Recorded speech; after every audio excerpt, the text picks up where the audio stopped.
You ever walk into a room and feel it before you see it?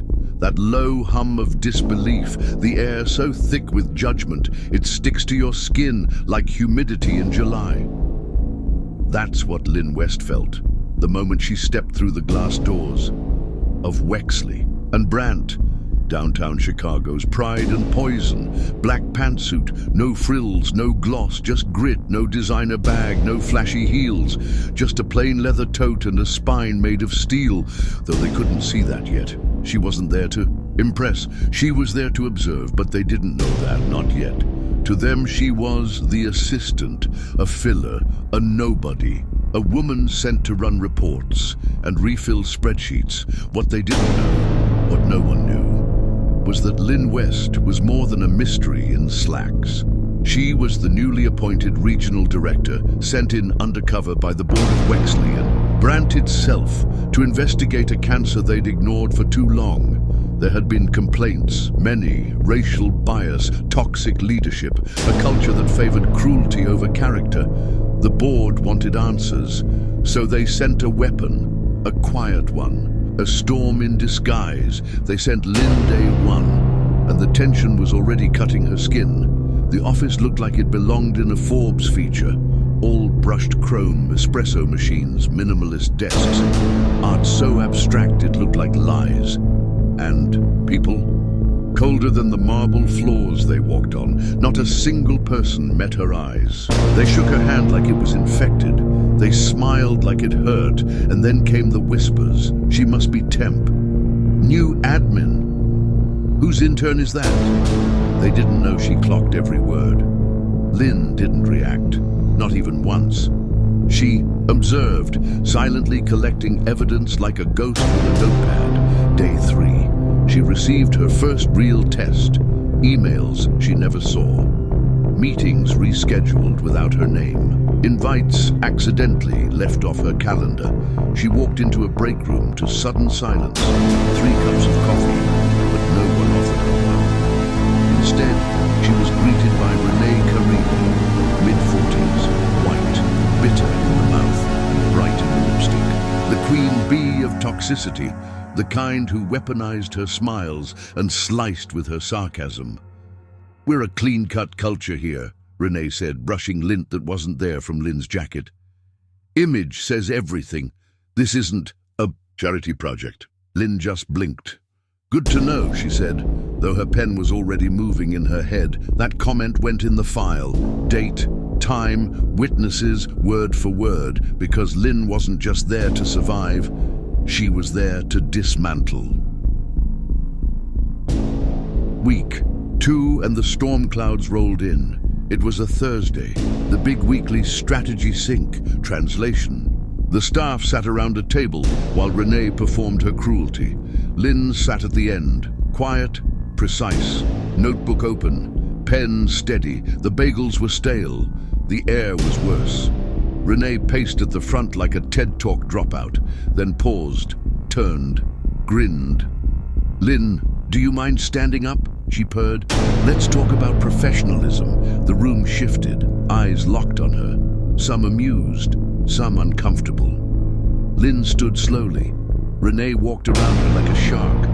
Her words cut deeper than her heels. "Take a good look, team. This is exactly what not to wear if you're serious about climbing the ladder. This isn't high school, sweetheart." The laughter started soft, then grew. Chuckles, snorts, full-bellied howls from people who'd said nothing to her, but now had something to laugh at. And then the Coke. Renee picked it up, cracked it open. That hiss, like a snake warning its prey. She walked slowly toward Linn. "Maybe a little polish will help," she whispered, and poured it. Right on. Her Coca-Cola soaked Linn's suit like gasoline on fire. Her curls darkened, her blouse clung to her skin. The air hissed, the room gasped, and Linn, she stood still, didn't move, didn't flinch. She just smiled, not the kind you offer out of kindness. No, this was a reckoning smile. The kind that says, "You just made your final mistake." Linn reached into her soaked tote, pulled out a leather folder, slid black, stamped with gold. She walked calmly to the head of the table, placed it right in front of Renee, looked her dead in the eye, then looked at every single person in the room. "Thank you, Renee, I've seen enough." Her voice didn't rise, it didn't need to. She flipped open the folder and pulled out a stamped document. Letterhead. Board of Directors. Wexley and Brandt gasps followed. Linn. Effective immediately, I am assuming full leadership as regional director. I was placed here to observe operations, review internal culture, and report unethical behavior to both corporate and external counsel. What happened here was more than unprofessional. It was assault, silence, sharp, unbreathable. One woman's pen dropped. Another employee's face went pale. Even the intern whispered, "Oh my God." Renee's lipstick looked like it was about to melt. The office manager stammered for security. Too late. Corporate HQ had already received Linn's report, along with the video, because Linn knew exactly where the cameras were. Every cruel smirk, every laugh, every drip of soda down her blouse. Caught on film. When the police arrived 10 minutes later, Linn calmly pointed them to Renee. "This woman assaulted me. Here's the evidence, here's the footage, here's my badge." The badge they didn't know existed. Until now. Renee tried to laugh it off. "It was a joke," she said. "A team-building exercise, just exaggerated." But her voice cracked like glass under boots. No one backed her up. The same people who once cheered her on now shrank behind. Their laptops, even the assistant who'd once giggled, now stared at the floor. The officers cuffed Renee as she trembled. "You have the right to remain silent." And for the first time, she did. In the hallway, the whispers returned, but this time, different tones. Did you know she was regional director? She had everything documented. She just flipped the script. Linn didn't bask in it. She didn't gloat. She just walked back to her office, dripping soda, leaving a trail not of shame, but of justice. By 5 p.m., 3 senior HR managers had resigned. Voluntarily, they claimed. Translation, they saw the storm coming and ran, because what Linn West brought wasn't just accountability, it was a reckoning. Please like and subscribe to this channel. The next morning, Wexley and Brandt looked the same on the outside, glass panels gleaming, lobby polished to a mirror shine. Receptionist still smiled on cue. But inside, something had shifted.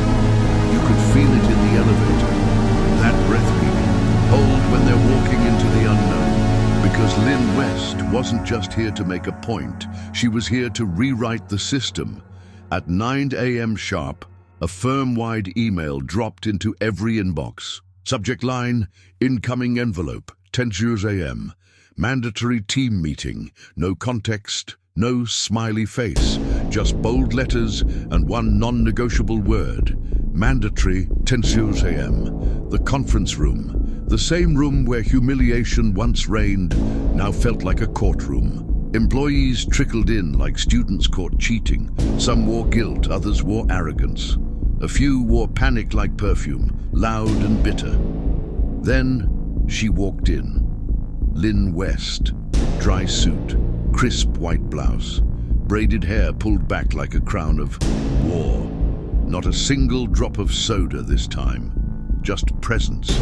She took her place at the head of the table, the very seat Renee once claimed like a throne, and spoke.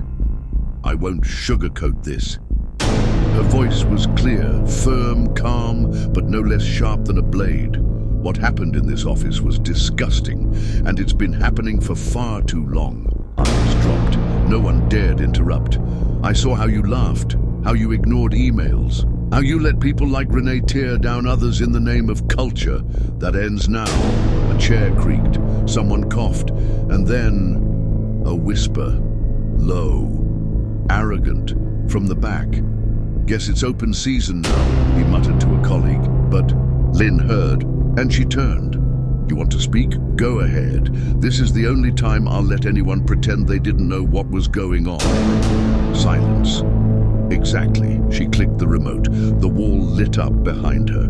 Slide 1. Office culture audit. Final. Findings. And what came next wasn't just data, it was indictment. 16 formal complaints of racial bias. 9 documented instances of verbal abuse. All from Renee. A collective breath. Thick, heavy. 4 HR cover-ups. And exactly 0 actions taken. Then slide 2. Screenshots, emails, Slack threads, messages mocking Linn's hair, her tone, her credentials, and the kicker, a private Slack group titled, "Why Is She Even Here?" Linn paused. The screen behind her glowed like a torch. No one laughed now. One woman near the end of the table gasped, then cried. Her name was Kelly Tran, junior analyst, Asian American, quiet, bright, overlooked. She spoke through the tears. I filed 3 of those complaints. They told me I was being too sensitive. Linn nodded. Not anymore. Then came the names. She had them. In her folder, in her files, in the footage. People who mocked. People who stood silent. People who enabled. And when she reached the final page, she closed the folder. Effective. Immediately, 6 employees are being let go for behavior violations and breach of company code. A murmur, more like a storm surge. You'll receive formal letters by the end of day. Severance has already been approved. I didn't come here to ruin careers. I came here to restore decency. Some eyes widened. A few blinked hard.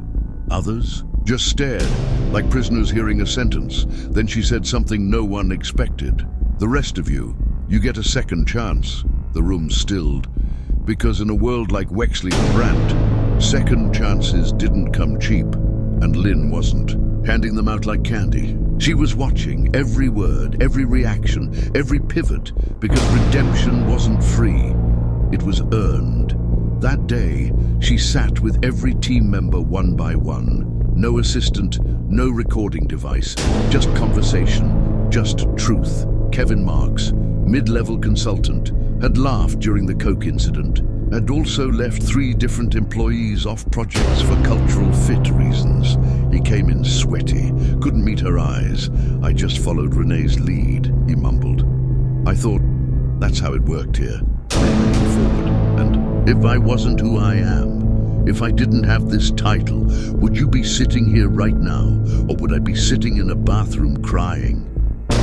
Kevin's mouth opened, then shut, then opened again. He had no answer, but the shame. That answered everything. She didn't scold, she didn't shout. She just held up a mirror and let him see himself for the first time.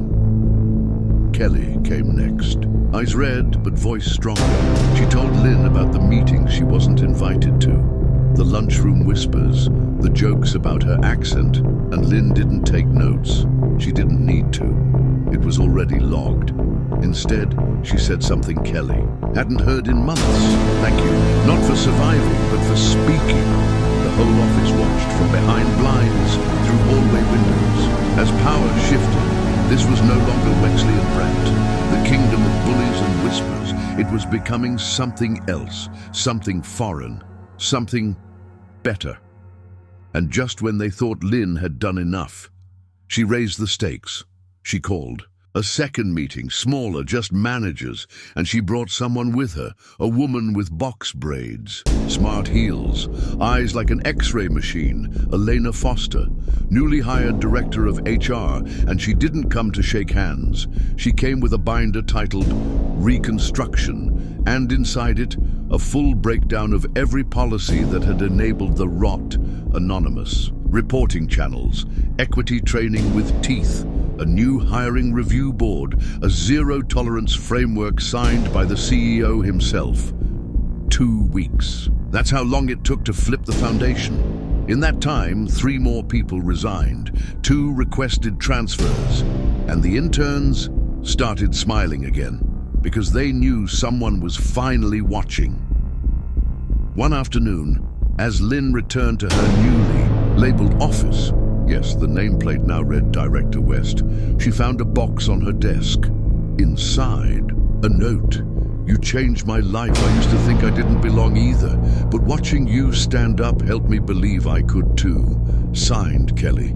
Beneath it, a tiny gold pin.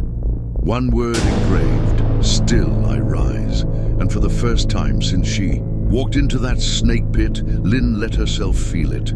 The tears weren't frustration this time. They were relief, release, resurrection, because she had done what they thought was impossible. She hadn't just survived. She had transformed. Not with shouting, not with revenge, but with strategy, with truth, with dignity. Friday came, not with celebration, but with reckoning.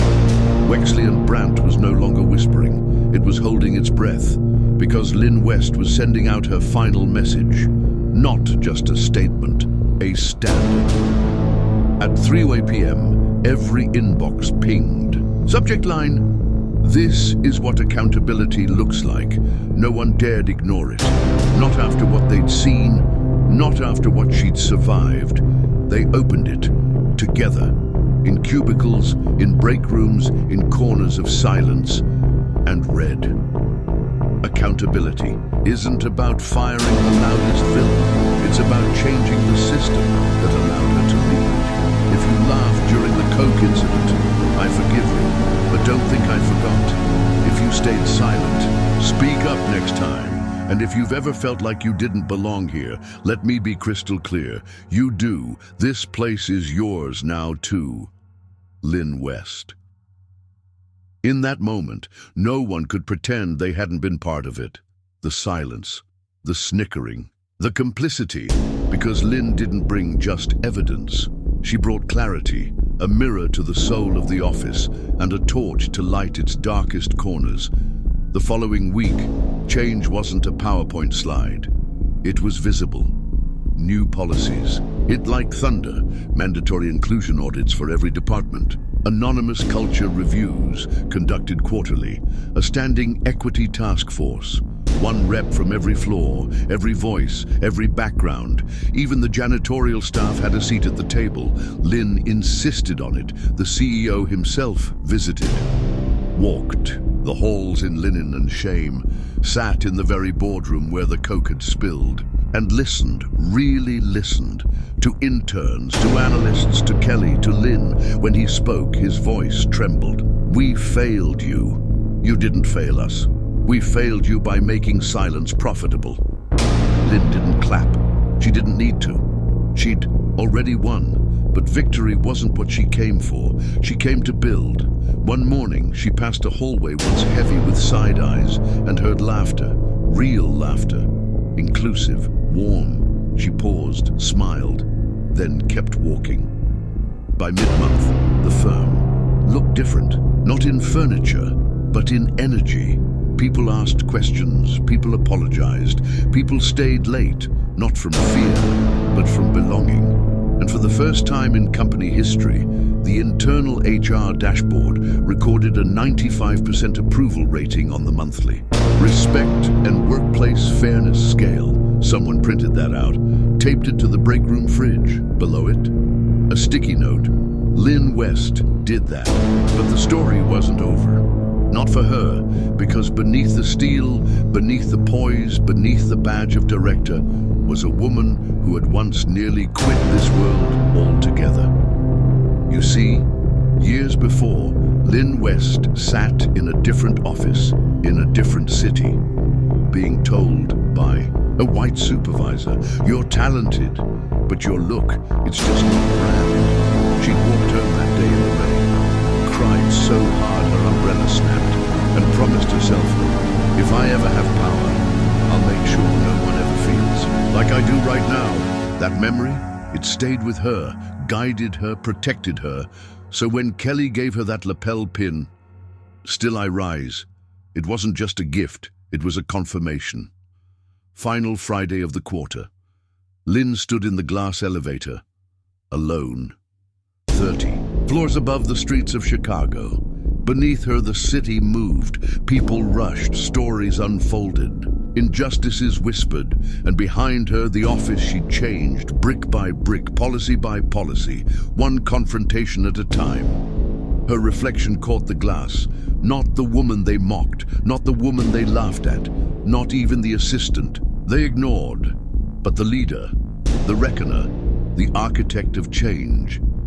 She pulled her phone from her coat, typed a final message, not to the board, not to HR, not to anyone inside the system, but to herself. You walked in invisible. You walked out unforgettable. You were never their assistant. You were always the storm. She pressed send, saved it in her notes, not for memory, but for legacy, and then she stepped off the elevator. Shoulders back, lapel pin catching the afternoon sun, the hallway greeted her not with side eyes, but with nods, smiles, acknowledgement. Even Kevin stood and held the door. She didn't nod back, but she saw. He meant it this time. Her office door closed behind her, and for the first time since she arrived at Wexley and Brandt, Linn West allowed herself to exhale, not because it was over, but because the world finally saw her for what she was. Not a statistic, not a symbol, but a standard, a warning, a hope, a mirror, and most of all, a boss they would never forget. The end.